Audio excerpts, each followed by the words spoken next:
All good, sorry? Yeah. Okay, good morning, everybody. We'll make a start and very, very warm welcome to our Strategic Planning and Policy Committee meeting. This is the first one of the triennium, so warm welcome to everybody. Now, we do have Roger online. He is zooming in today. And also welcoming Joe Davies-Colley, who'll be joining us for the Ahuaki item and as chair of the Cambridge Community Board.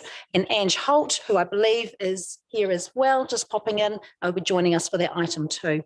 I am very keen with everyone's assistance, but yeah, that we just think about COVID at the moment. We've got a few people who may have been exposed, may not have been exposed, so we're just sort of doing a little bit of social distancing just to be on the careful side. Is that all right with everybody? Good. Okay, first of all, we'll call for apologies. I do have apologies from Philip Coles and from Mike Pettit. Are there any? Well, I think that's all. So if we could have a mover and a seconder, please. Thank you, Lou. Thank you, Bruce. All in favour? Carried. Any disclosure of members' interest this morning? None? Okay, moving on. Any late items? Very good. Then we'll confirm the order of the meeting this morning. Thank you, Andrew. Thank you, Susan. All in favour? Carried. Okay, now our very first item this morning is our Ahuaki interim draft spatial plan. So with everyone's leave, Joe Davies-Colley will come to sit around the table and we'll be able to have full speaking rights as well. I'd like to invite also Ange. I think you're in the room now. Thank you. Ange, would you like to come and join us as chair of the Te Awamutu Community Board? We'd love you to have you around here on this important item. That's perfect. Thank you, Joe. Right, welcome both. So look, I'll introduce obviously the dream team for Ahuaki. I'll hand over to you, Kirsty, and yeah, go from there. Thanks. Through you, Madam Chair, tēnā koutou katoa. Firstly, I'd just like to begin by acknowledging Ben Petch from In Place, who is here today in his role as Project Director, and Vanessa Hornery, who is here as Project Manager and Co-Technical Lead. We're excited to be here today. I'd like to respectfully request that this report be taken as read, and I'll highlight for you key points to consider. The purpose of the report today is to recommend to the committee that you approve the future scenario for the interim draft community spatial plan to commence community engagement in February and March of 2023. The future scenario has been prepared following a partner workshop held on the 12th of September, and that was attended by elected members, mana whenua PCG representatives and joint management agreement representatives. The future scenario has also been reviewed by Ian Munro, who is a highly respected urban planner and designer who has worked on spatial plans both within New Zealand and internationally. His recommendations have been incorporated into the future scenario presented today.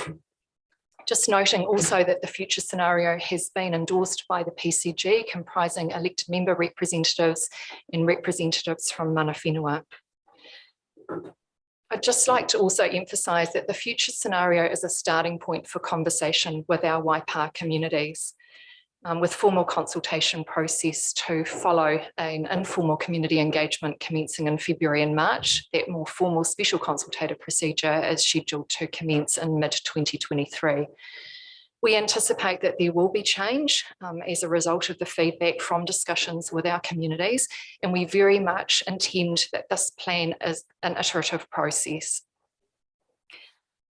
We've received feedback from some elected members over the last couple of days, and we have noted that down. So as a result of feedback from elected members and also from the team working through the document, again with a fresh set of eyes, we have prepared a new recommendation C that we will present to you for your consideration. And this provides delegation of authority to myself to make minor editorial changes and to make corrections to minor inaccuracies to that future scenario that informs the interim draft community spatial plan before we commence engagement in February and March 2023. So Joe has prepared that and we'll be able to put that on the screen for you. I'd just like to also emphasise that any substantive changes to the future scenario would be required to be referred back, represented to mana whenua and joint management agreement partners for further discussion and consideration. This would likely impact on our timeframes for delivery of the project, commencing with that community engagement and following through to adoption.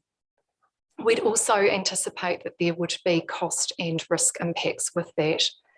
It's likely that further delays would also impact on direction provided for other strategy reviews, as well as the development of the 24-34 long-term plan, and in particular, the development of business cases and prioritisation of projects and initiatives. So the team is available to respond to any questions that you may have today. Thank you. Thank you, Kirsty. Okay, I'll open the floor for questions. Claire. Thank you, Madam Chair. Yeah, so I appreciate all the work that's gone into it, and I do think that overall it's looking really good and it's exciting, but I think that it's also going to be a key guiding document, yeah, right from when it gets adopted, not just in 30 years' time. And so I've already raised with you my concern about the Karapiro, recreation concept that has got into this plan. And I did raise it at the last PCG meeting because I'm a member of that. And what my concern is that this is quite a large scale recreational proposal that I think will have some large dollars attached to it. And it's all on the eastern side of the district that's already well served with recreational reserves, access to waterways or the river, and cycleways. And there's nothing in the plan that protects, I suppose, a balancing mechanism so that we have the Waipa River on the western side that, as far as I'm aware, only has one recreational reserve that sort of borders on the edge of the river, and no cycleways. And if this plan is going to be used to guide investment in the future, I think that there is a real risk that there won't be a balance, and the western side of the district is going to be really struggling to be able to get any traction to get something put into council's plans. And I guess the second most important thing to me is that I don't think that particular aspect of the plan has been canvassed with mana whenua representatives. From my memory, it wasn't part of the joint stakeholder hui that we had at Karapiro in September. And even though I raised it at the PCG meeting where mana whenua representatives were present, well, there was either no response from them or they didn't realise, that it was a very pressured meeting. There wasn't very much time. So I'm not very comfortable about the situation as it stands without being sure that mana whenua understand what's being proposed, because for them, they might have far greater urgency for access to other awa. So I'd like a reassurance that mana whenua are aware of it and they have had discussion about it. Yeah. Kirsty, would you like to respond? Through the chair, thank you, Councillor St Pierre. There's quite a lot wrapped up in there. So perhaps if I kick off and then I might ask Vanessa and Ben to add anything that they wish to. I guess just kicking off, this is a district-wide spatial plan, and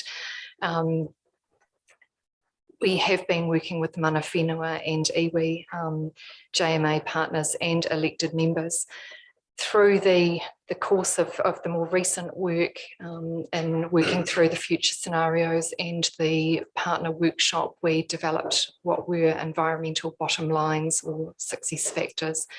And it's really from those and the workshopping at the partner workshop that we've then been able to provide detail, and from that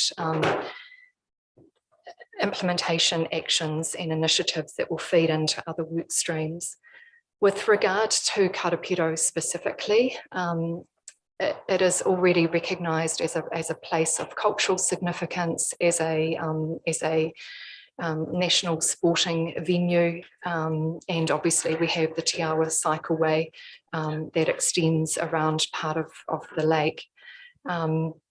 With regard to perhaps, you know, the comment that you made, clear that we haven't provided for something of equal standing on the western side of the district, I'm not sure that we would necessarily concur with that position, and that we have highlighted the need to provide for the protection of peat lakes. We've talked about the ecological corridor as between Pirongia and Maunatotiri.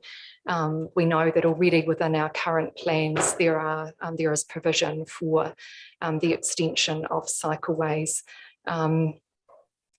In terms of the feedback from Mana Whenua specifically with regards to Karapiro, so as you mentioned, the draft future scenario was presented to the PCG. That was provided in advance. We went through that page by page. We didn't receive feedback from Mana Whenua on that specifically. I cannot say to you here and now that, that Mana Whenua have a level of comfort on that specific point, only that we haven't received feedback supporting or objecting to it.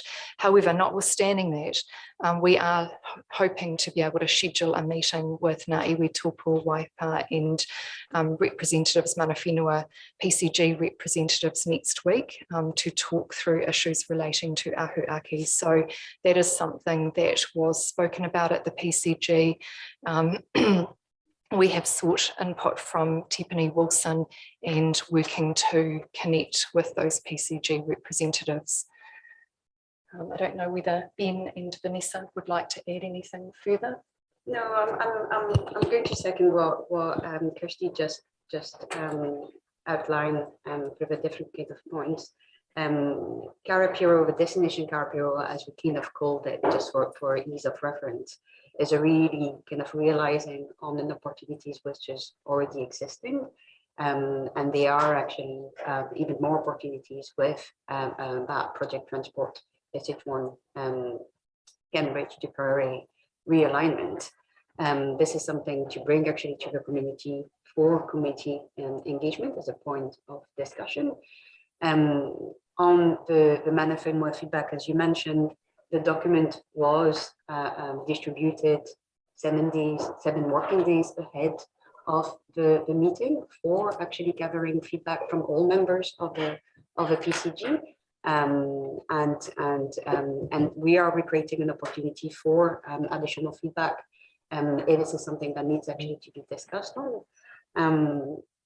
And on the imbalance, I think as we have outlined already, not all projects are currently happening, and the ones who are already actually planned and funded for either on the Western Mesa are not all actually represented within the Waipa Community Spatial Plan. I think the ecological corridor of Maunatotiri to Mount Pirongia is a big ecotourism opportunity there that we are trying to actually push through ahuaki as well. So I would concur that I don't think we are creating an imbalance there. This is really much a strategic, not an implementation tool at this stage. This is something that we need to be discussing with the entire community.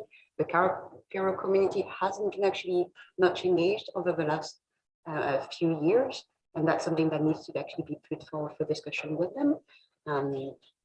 Yeah. Thanks very much. I'm really concerned that it's going to look like someone from the council side has decided this is a really good idea and we're going to put it in the plan, and mana whenua have not actually picked it up. It wasn't mentioned specifically in the covering memo that these are the major changes that have been made to the document beforehand, and track change versions aren't provided either at that, or hadn't been provided at that meeting either. One of the bottom lines is collaboration for inclusive and sustainable economic growth and successful places.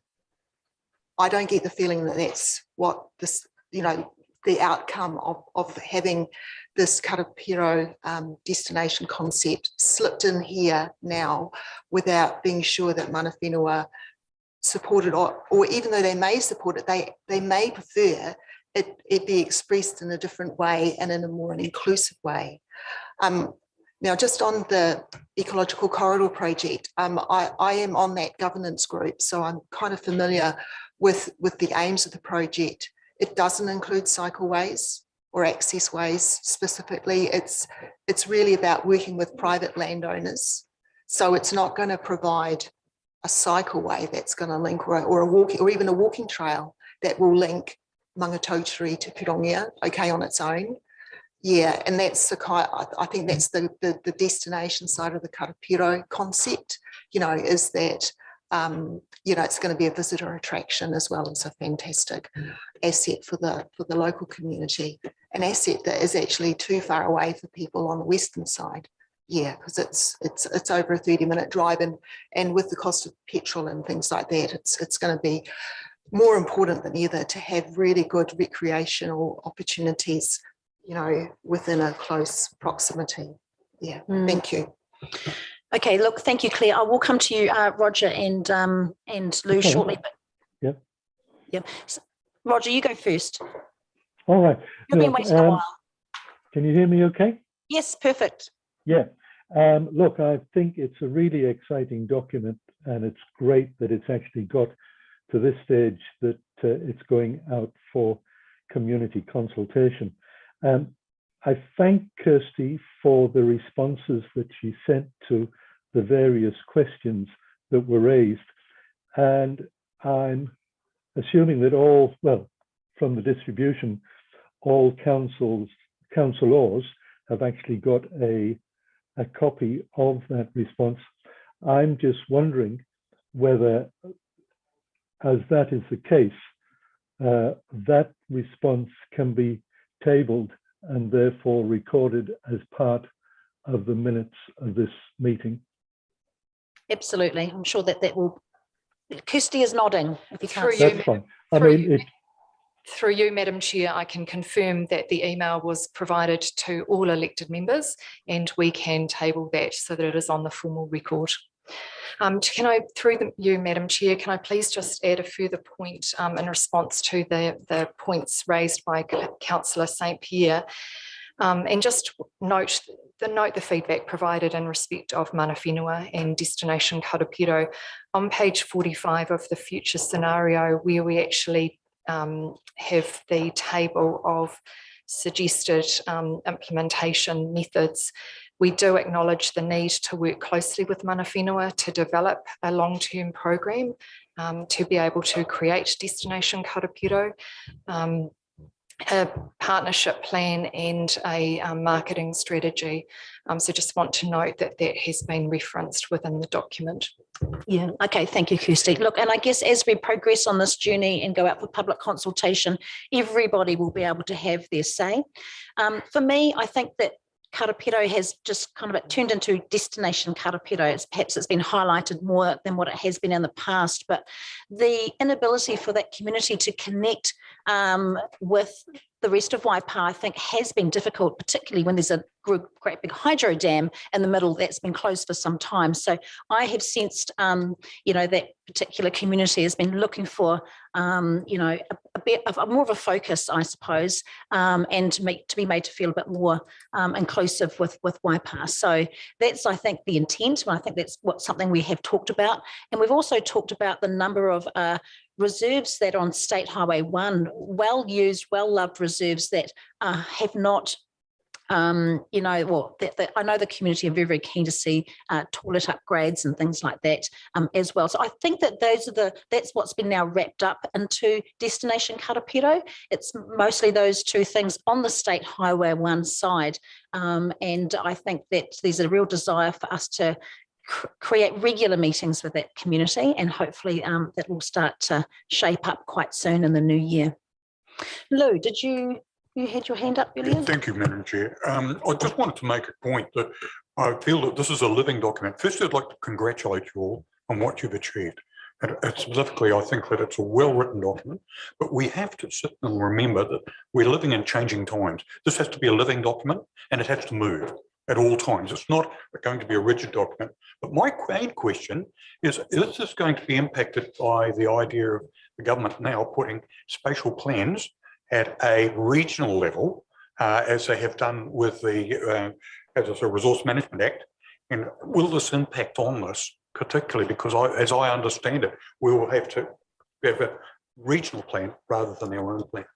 So through you, Madam Chair, first of all, in response to your acknowledgement, Councillor Brown, that's absolutely right that this is a living document, and even this isn't set in stone, even at the point that we connect with the community. So we are envisaging 2 phases of engagement with the community, as we've mentioned, informal engagement and formal consultations. So absolutely, we anticipate that this document will change through that process, and then we will update, we will constantly monitor and review. Our environment is not static, it is changing. And so we will review and ensure that we're responsive to that changing external environment. With regard to the RMA reform and the Spatial Planning Act, we've known for some time now that that is in train. As we said right from the get-go, we haven't started with a blank canvas. We have started with those central government legislation and regulation, the environment that we work in at a sub-regional level. So the work that we do through our Future Proof Partnership, Future Proof Strategy 2022 has helped to inform this work stream, as has, by way of example, the Future Development Strategy currently underway that is a requirement of the National Policy Statement, Urban Development. An earlier possible future scenario 5 was based around that intensification in response to central government's direction through the medium density residential standard requirements. In terms of where we fit now, we're doing this to ensure that Waipa as a district is well placed to ensure that we adopt a district-wide approach, that we consider the aspirations and the future state of our towns and our villages, those small places that don't feature in the Hamilton Waikato Metro Spatial Plan, and that we've done all of this work to help inform the development of a regional strategy for a regional spatial plan for Waikato. You're our planning experts. Maybe you would like to speak, Ben. Yeah, my sense, just a sense in terms of the regional spatial strategies, is they're going to be very broad and high level. There will be some very defined components in them, but they're not going to speak strongly to places like Ohapa or Parongi and the place of those. So this plan is really about creating those voices for the local communities to come through in the regional planning structure.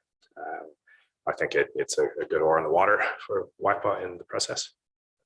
Do you want to add anything, Vanessa? No, I think through the process, and you've been actually taking along that journey since it actually started pretty much in the drafting of a plan from September 2021. We are really ensuring that there is a robust process to that future scenario to go actually to community engagement. And to be actually looked into by our communities and by those more communities as well. So I think when when this reform is taking place and when the more regional aspect of the spatial plan will be taking place, Waipa Community Spatial Plan will actually set quite a tone for what we are looking to deliver within the district.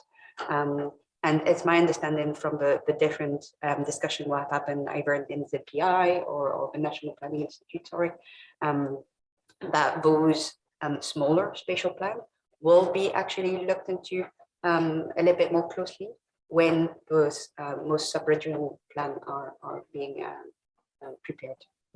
Thank you, Vanessa. And I think, look, just to wrap up, you know, we've been working on this for some time, and as a tier 1 council here in Waipa, and with the high growth, it was just such a sensible thing to do. And I know, you know, this has been a voluntary, you know, great big piece of work, of course, but it's going to hold us in great stead going forward. And of course, we'll be well ahead of many other councils, I think, growing and designing communities with our communities. I think that's the biggest thing that I'm taking from this now, is that you've got to give communities time to process and to think carefully about what they want and how we might grow. And I think this will actually, yeah, hold us in great stead going forward. So yeah, thank you for your explanation of that. Now, Roger, do you have another question online? Roger looks like he's frozen. He looks like he's deep in thought, but Roger, we don't see you moving, so perhaps we'll take your question a little later. Claire. Thanks. So I'd like to now talk about the community engagement, yeah, and particularly about those other projects that aren't mentioned, yeah, because it was highlighted that you know, the prioritization, you know, of different projects is going to be something that's going to be part of the engagement. And I'm just wondering whether or not we need to have a list of all those big projects, you know, that aren't specifically mentioned in Ahu'aki, and then showing, you know, I don't know, getting some scoring from you know, the residents and things. I like, what's the plan there? Have you got something in mind to get that broader picture of all those other projects that are on the table and that kind of thing?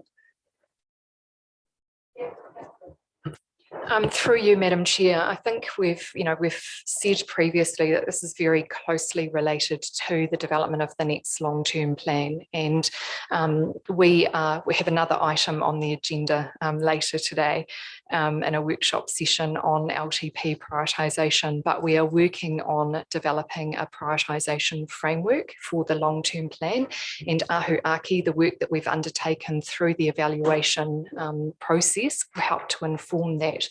As part of doing that work, we are identifying or reviewing the business cases that were developed for the 21-31 long-term plan, and that is all inclusive, those that made their way into the long-term plan, those that were prepared but didn't get over the line. So we're re-looking at those, and there will actually be a workshop with staff the middle of December, where they will be working through that, and we're developing a framework with input from Becca that we will be bringing and sharing with elected members at a later point in time. So absolutely, that will help to inform the community engagement that we undertake in February and March. Thank you. Okay, are there any other questions? Bruce? Thank you, team. Very interesting. On page 31, I'd like you, could you talk me through, it's got on the third line, very little rural residential development has taken place. Now, is that outside the villages and settlements? It's there are exceptions. More somehow I disagree that maybe that wording just needs a look. But looking at it, so nothing's happened, which it is happening. And further on down there, I do agree with you about the climate change and the settlements or the villages. That until we get a better transport options. To mitigate that, there's just no option, so people will use their cars because they've got nothing else. And for example, Nanapuri, there's no shops, there's nothing else there except a golf club and a school. Okay, it's growing like anything. I don't know whether you want to answer those now. And I've only got one other question for you to talk me on page 47. Could you elaborate what does reticulated wastewater mean? Just to elaborate on that if you could. Thank you.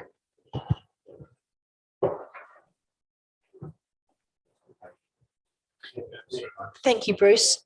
We'll. No, it looks like Ben's ready to go. We'll start with the easy one. Reticulated wastewater is piped wastewater that goes to a plant. So it's publicly provided wastewater services. Just the wastewater. Yeah, in that instance.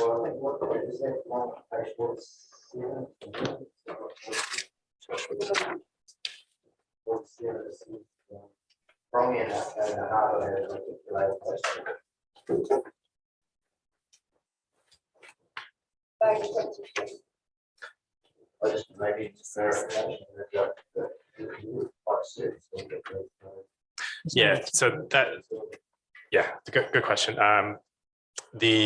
That represents an intent over time to look at administering Te Ture Whaimana within those communities, and looking at, there's a lot of private on-site wastewater within Karangia and Ohapo.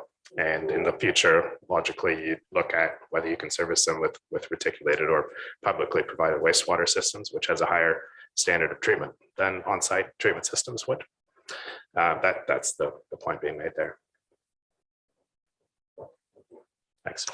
Thank you, Bruce. Any other questions? Roger, you're back with us. Yeah, for some reason I dropped out. Not that things aren't going right for me today.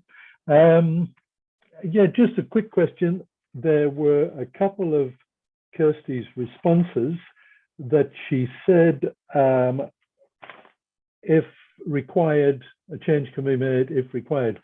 Does she wish to deal with those after the meeting? Save going through them now? Through you, Madam Chair, I think what we're signalling is that we are able to make changes. If you're referring specifically to the population one, I don't think we need to go through them now, Councillor. No, that's fine. Yeah. We've taken the feedback and we're looking to action those through the editorial changes if elected members approve that further recommendation, Part C. Good. Thank you. Okay, thank you very much. Are there, Andrew?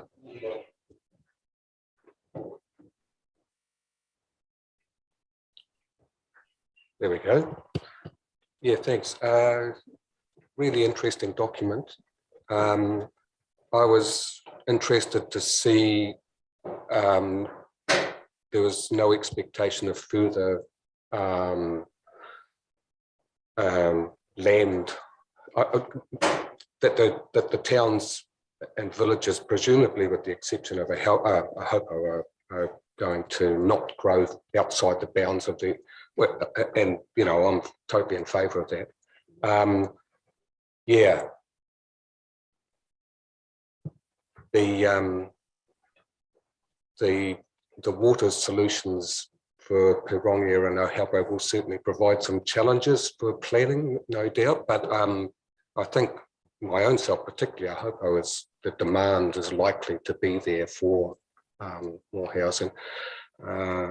State Highway 3 going through the middle was not ideal, but yeah, no, that's just I think this is a really good, and I'm very happy to see it go out to consultation. So yeah, well done. Thank you, Andrew. Anyone else want to have a Lou and then Claire? Thank you very much. Just again, looking at the consultation, I think, as I said, it's a living document. One of the things I think that seems to be missing out of this is some of your largest community organisations.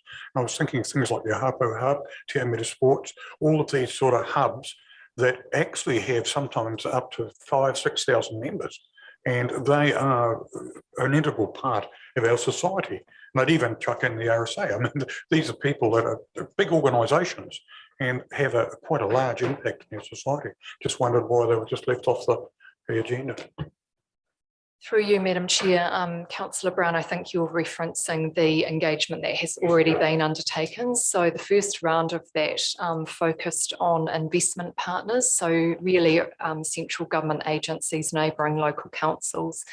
That was extended out in a second round of community engagement undertaken more recently, and that was incorporating those investment partners, but then extending to include community groups across each of the 4 wellbeing areas: social, economic, environmental and cultural. So not exhaustive, absolutely acknowledge that, but representative. I think we reached out to over 150 organisations, but now is the opportunity for us to connect with community.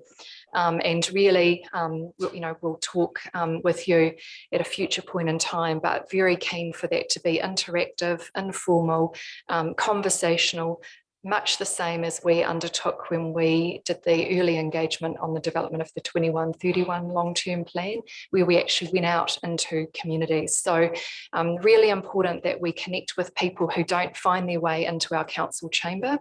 And we go to those smaller villages that we don't often venture to. Thank you. Thank you. Claire, another question? Yeah, well, it was about, my emphasis on making sure mana whenua are included and feel like they're treated as an equal partner or a valued partner, definitely. So I was wondering if there could be an alteration to the resolution that, or even added to the editorial one, that because you mentioned that there's another workshop planned with mana whenua, because, I would support the current draft plan, provided that we can also take on board any feedback from that mana whenua workshop. Yeah, so is there any way to include that in the resolution?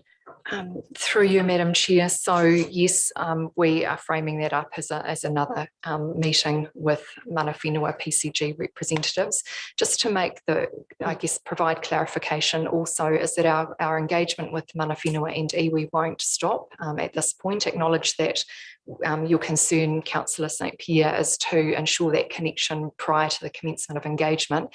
However, notwithstanding that, we will be further connecting and anticipating that we will be visiting Marae and will be looking to ensure that we do that in conjunction with other work streams that are underway within the organisation also. So absolutely, Joe, can we maybe seek your guidance as to maybe amending provision or recommendation part B to reference that?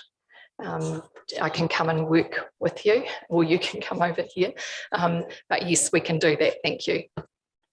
Okay, so you're happy to have that included in the recommendation. So we'll just take any further questions. And look, and if anyone's wondering, Roger has had his hand up for a while. It's not because he's, but we can't get his hand down. He can't get his hand down. So we're just, anyone watching online, we're not ignoring Roger. It's just simply we cannot get his hand down. Oh, no, now it's fixed. Okay, very good.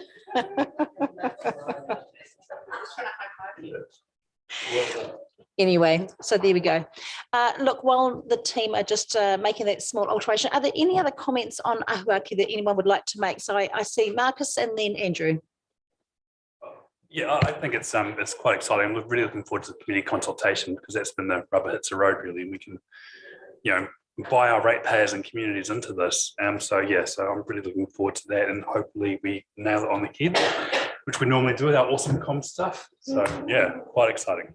Thank you, Marcus. And Andrew? Yeah, I just wanted to make the point that while this is going to be a really important and influential document, it's still the LTP is where the decisions, the financial decisions are made as to, so it's, it's always that. It's got to go through. Wise words, Andrew. That's right. Not everything in the plan is going to get done in the first year. That's what he's saying, or the first 3 years potentially. But what it will help us do is to prioritise, and of course, link in with our communities as to the direction that we all want to go in.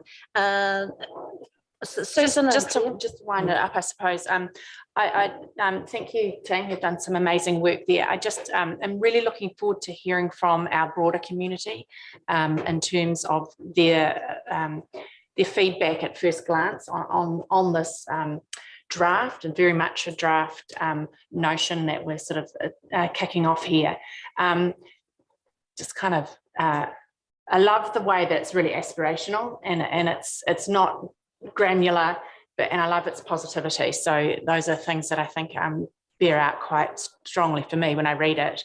And really look forward to hearing the response from our communities around that. Yeah, thank you, Susan. Mike and then Claire. I just wanted to make two comments. First of all, I think everyone around here has got bits and pieces of this plan that they probably would, like to change. But I don't think that's not unexpected. That's how it should be. And I fully support this going out. I think this is really grown up democracy, that you put something out for genuine consultation and engagement, I should say, genuine engagement rather than putting a finished product out. So I think that needs to be the messaging here. This is genuine. Here's what we've done so far. Tell us what you think. And this is grown up democracy. And to Councillor Brown's point earlier, just about how this fit with the spatial planning national stuff that's coming in. My initial reaction was that too. I was like, well, why are we doing this when there's spatial planning? So I went away and had a look at that regime and completely changed my mind and thought, no. When I saw how small a voice Waipa are going to have in these regional spatial planning strategies, like really small, is what I was getting the impression. All the more reason to forge ahead, do this, do it well, and it'll set us up for the future better rather than waiting. Lovely, thank you. And Claire, final words. Well, only if we've got time. I was actually going to ask the team if they could just fill us in on that wonderful award they won for this work, you know, just so we can, I suppose, appreciate how significant it was. You know, you recently won an award for the plan. Yeah, what was it, and why should we be absolutely wowed by it? So this was a geospatial award for Asia Pacific, and we won the Community Impact Award for the New Zealand round. And I guess that really resonates for us, because everything that we're doing, it's to make our Waipa communities a better place, to better connect with them. So it was, yeah, really, I guess we were overwhelmed to have been awarded that. And that recognises the work that was undertaken by the project team with input from our external consultants, to develop the story maps and that interactive geospatial tool to engage with partners, stakeholders and community through the story maps that are still featured on our Ahuaki website. So if people haven't already, encourage you to have a look. But yeah, thank you. This is an award for all of us, because we've all inputted into the work to date, and yeah, really excited and proud. Waipa, we really are the home of champions. Yeah, kia ora. Wonderful words, Kirsty. Yeah, nice wrap up. Okay, everybody, we do have an amended recommendation up on the screen. I'd like you to read it, and if everyone is happy with that.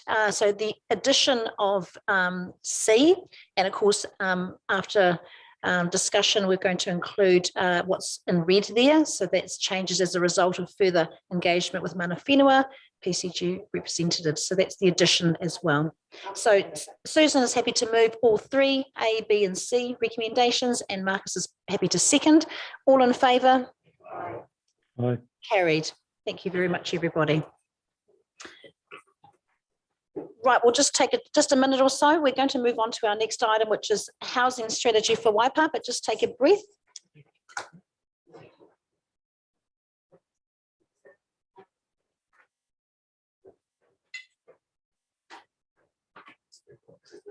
Kirsty's staying there. Oh, I can't tell.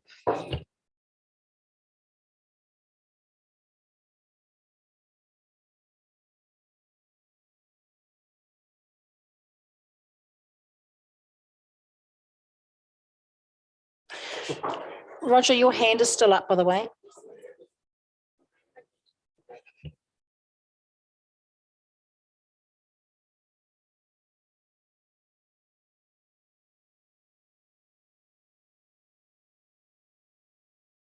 Okay, everybody, right, we'll move on to our next item, which is a housing strategy for Waipa. So Kirsty has not moved, is going to be introducing this item. Thank you, through you, Madam Chair. So this isn't new information for returning councillors. The Waikato Regional Housing Initiative Strategy and Waipa Plan on a Page were presented to the Strategic Planning and Policy Committee as part of the previous council. And those documents were endorsed subject to reporting back to this newly established committee following the October triennial local election. So they remain unchanged. However, I do wish to draw your attention to one further point on page 2 of the report, Given the significance of housing as an issue, it is recommended that the Housing Working Group, which was established in the last triennium, be replaced by a formally established subcommittee, housing subcommittee of the Strategic Planning and Policy Committee. And it is proposed that a report will be brought back to you in February 2023 to establish that committee. From there, then staff will work with the committee and elected members to identify priorities and actions for focus work areas. Thank you. I'm happy to respond to any question. Thank you, Kirsty. Claire.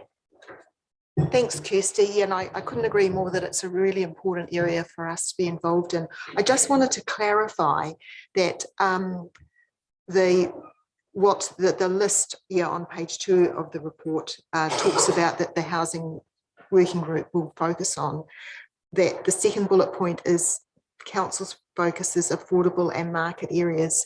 And yet we will be maintaining our, I presume it's assisted rental, with the pensioner housing. And so I didn't want people reading this to worry that we were thinking of abandoning that. Yeah, and in fact, based on conversations, with John Miles, who was the former property manager, that he saw it as a really key thing to try and get that government subsidy, for assisted rentals for our pensioners. Yeah.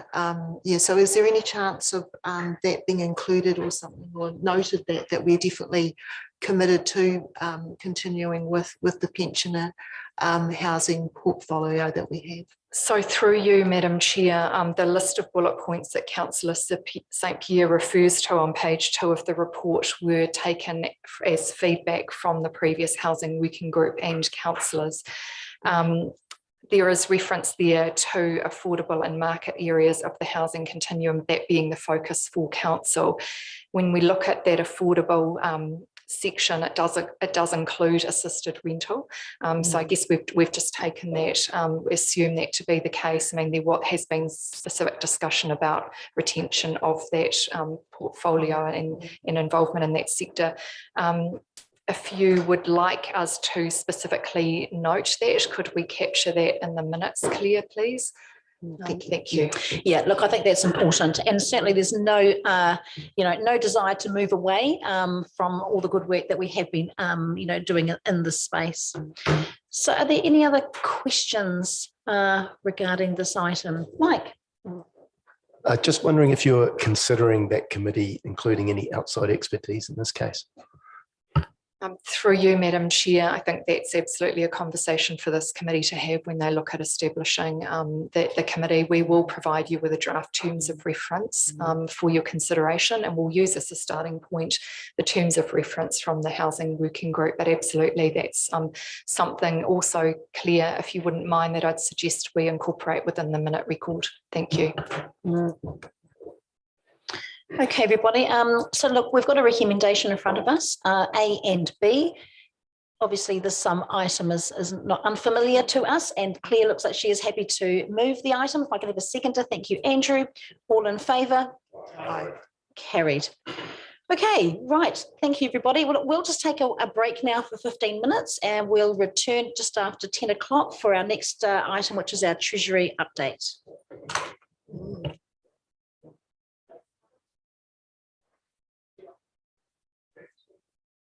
Yeah. Oh, yeah.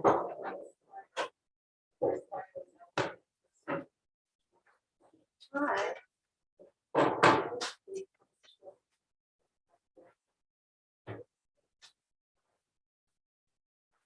Cool. Awesome. Wonderful. Welcome. Yeah.